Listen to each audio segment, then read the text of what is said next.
Good morning students.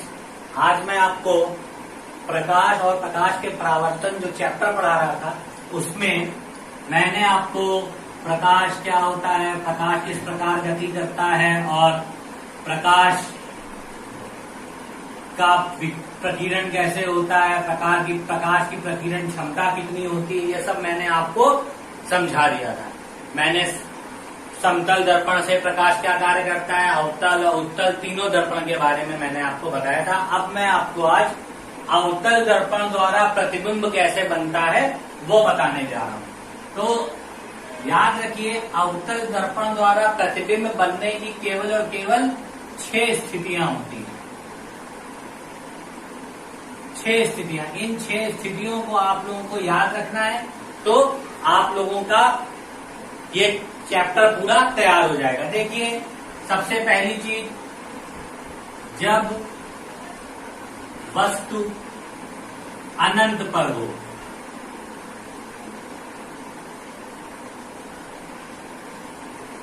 देखिए ध्यान से, ये मैंने एक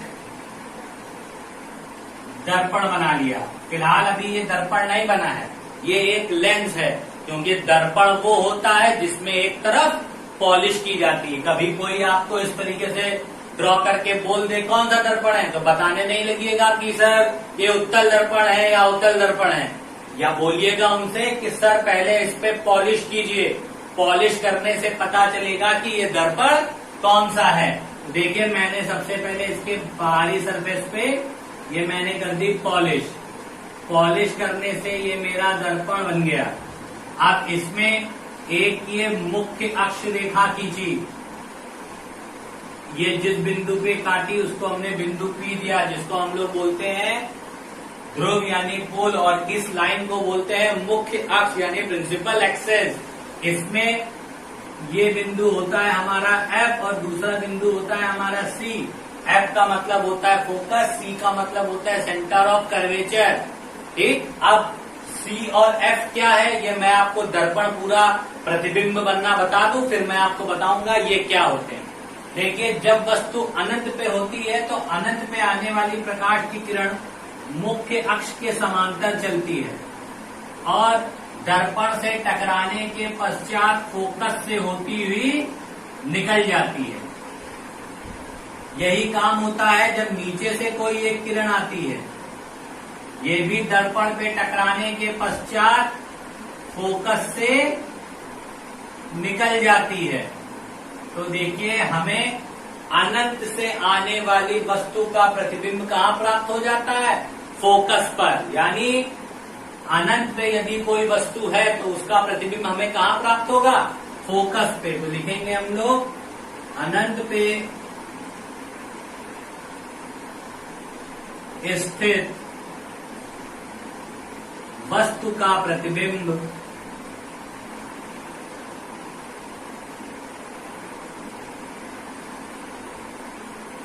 सदैव फोकस पर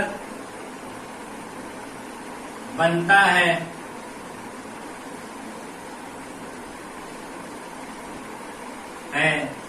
यह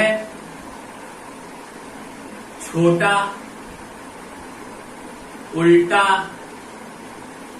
तथा वास्तविक होता है।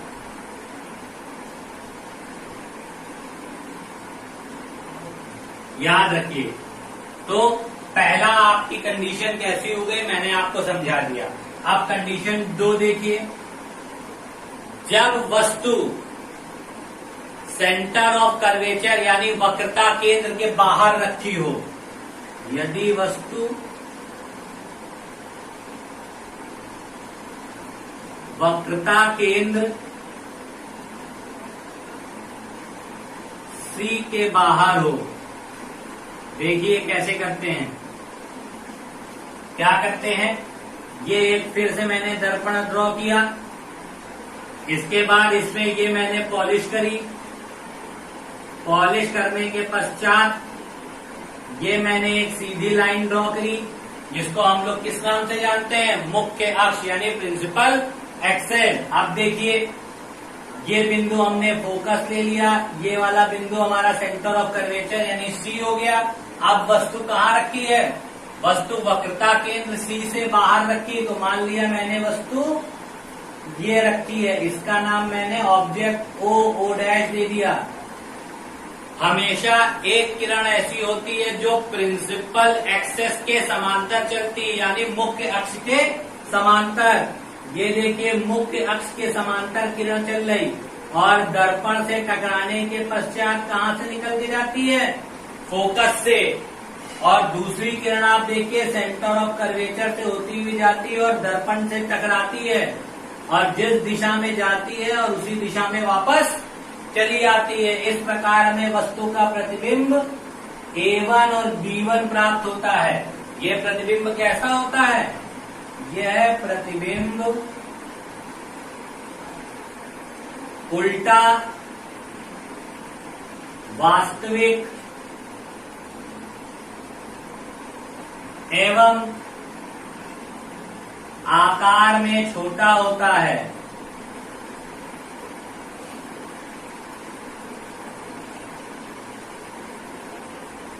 ओके स्टूडेंट्स, आप देखिए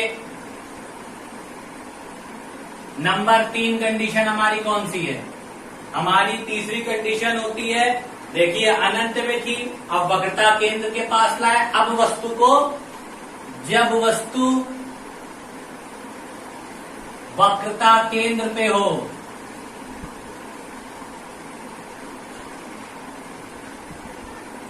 याद रखिए जब वस्तु वक्रता केंद्र पर होगी तो क्या होगा? ये देखिए मैंने एक सबसे पहले ये क्या बनाया? दर्पण। नहीं, अभी इसमें मैंने पॉलिश नहीं की है तो ये दर्पण नहीं है, ये मैंने इस पे पॉलिश कर दी। अब ये हमारा बन गया दर्पण। ठीक, अब ये मैंने एक सीधी लाइन ड्रॉ करी। सीधी लाइन ड्रॉ करने के बाद यहाँ हमने फोकस F और यहाँ वक्रता केंद्र C लिया। हमारी वस्तु अब कहाँ रखी है? वक्रता केंद्र पर। तो ये मैंने वक्रता केंद्र पर वस्तु रख दी, जिसका नाम मैंने क्या दे दिया? ओ क्यों नाम देता हूं मैं? क्योंकि O always stand for object. Object का मतलब होता है वस्तु। तो कैसे किरण जाती है? एक किरण हमेशा मुख्य अक्ष के समांतर जाती है। तो देखिए ये किरण मुख्य अक्ष के समांतर गई, दर्पण से टकराने के पश्चात कहाँ से निकल जाएगी? फोकस से। ठीक, और दूसरी किरण के निकलने के लिए वक्रता केंद्र होना चाहिए, पर वक्रता केंद्र तो यहाँ है नहीं। तो इस स्थिति में किरण क्या करती है? फोकस से तो निकल के जाती और दर्पण से टकराने के पश्चात मुख्य अक्ष के समांतर हो जाती है। ये देखिए मुख्य अक्ष के समांतर होके जहां एक दूसरे को काटती है वहां हमारा प्रतिबिंब प्राप्त होता है, जिसको हम लोग ए नाम दे देते हैं। तो यहाँ पे प्रतिबिंब हमें कैसा मिलता है? याद रखिए यहाँ पे हमें प्रतिबिंब मिलता है वक्रता केंद्र पर ही, उल्टा और समान आकार का प्रतिबिंब कैसा मिलता है? हमें वक्रता केंद्र पर प्रतिबिंब प्राप्त होता है, पर प्रतिबिंब प्राप्त होता है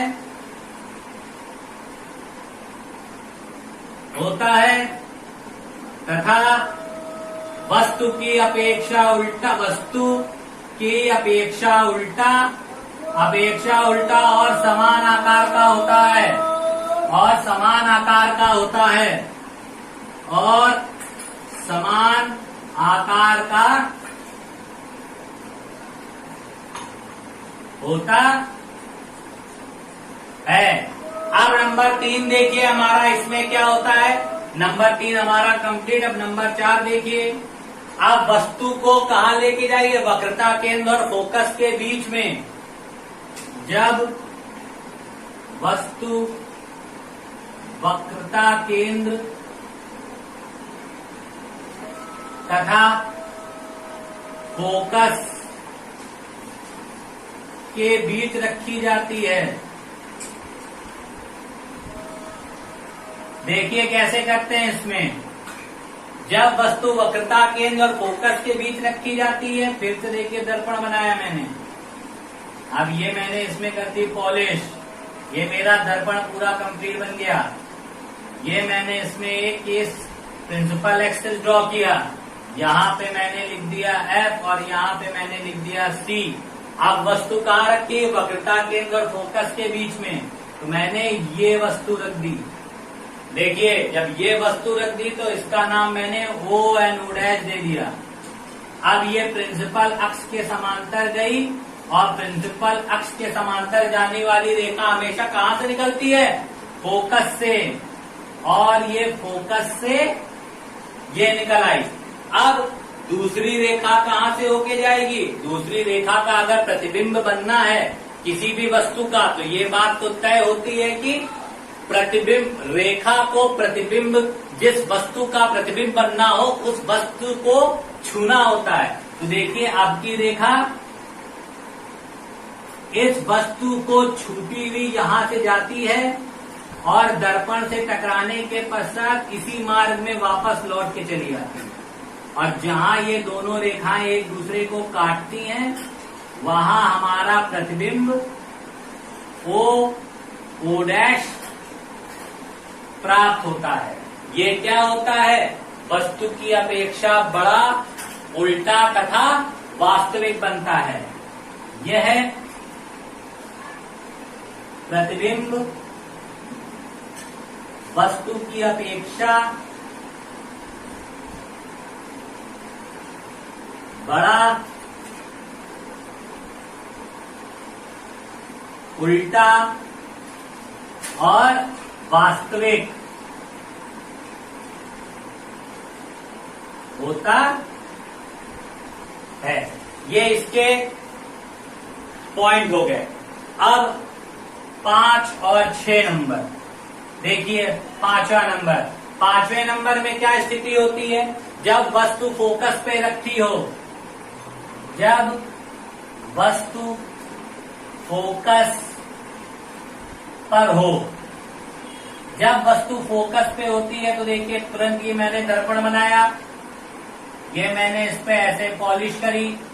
पॉलिश करने के पश्चात ये पॉइंट F, ये पॉइंट मेरा C, वस्तु अब की मेरी फोकस पे रख गई।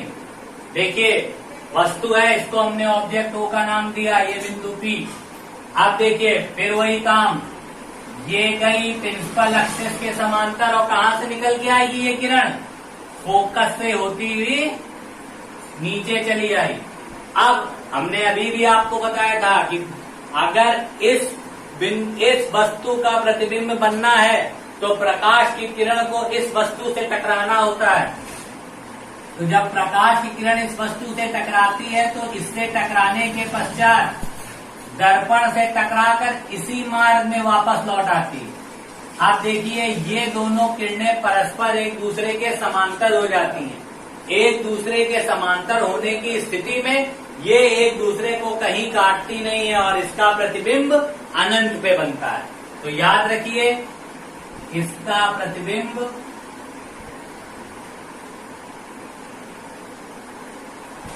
अनंत पे बनता है।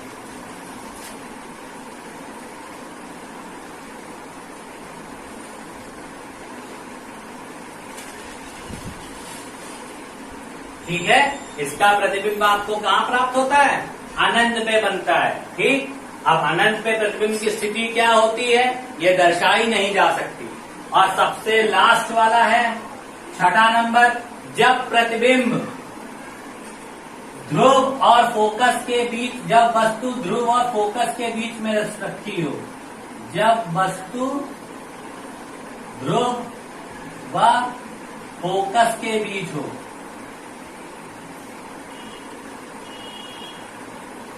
जब वस्तु ध्रुव व फोकस के बीच रखी हो, तो देखिए फिर से मैंने ड्रॉ किया, लाइन ड्रॉ की, ये बिंदु हमारा F, ये बिंदु हमारा हो गया C, ये है ध्रुव मेरा P, मान लीजिए वस्तु ये रखी है।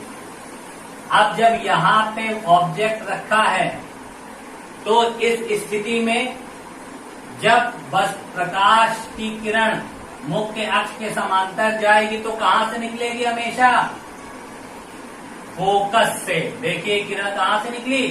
फोकस से। और दूसरी किरण हमारी क्या करेगी? दूसरी किरण हमारी सीधी चलती चली जाएगी और ये दोनों को जब पीछे बढ़ाएंगे तो इसका प्रतिबिंब हमको यहां पे प्राप्त होगा। ये जो प्रतिबिंब बनेगा, यह प्रतिबिंब दर्पण के पीछे आभासी तथा सीधा प्राप्त होगा।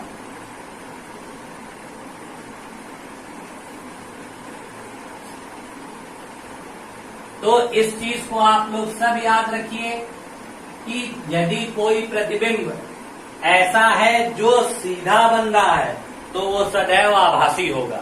इसीलिए इस पूरे टॉपिक में मैंने आपको प्रतिबिंब अवतल दर्पण पे कैसे बनते हैं उसकी स्थिति को समझाया है। आप लोग इसको ध्यान से समझिएगा, फिगर को ड्रॉ करिएगा, आपको हर चीज समझ में आ जाएगी। अब ये देखिए सी क्या होता है।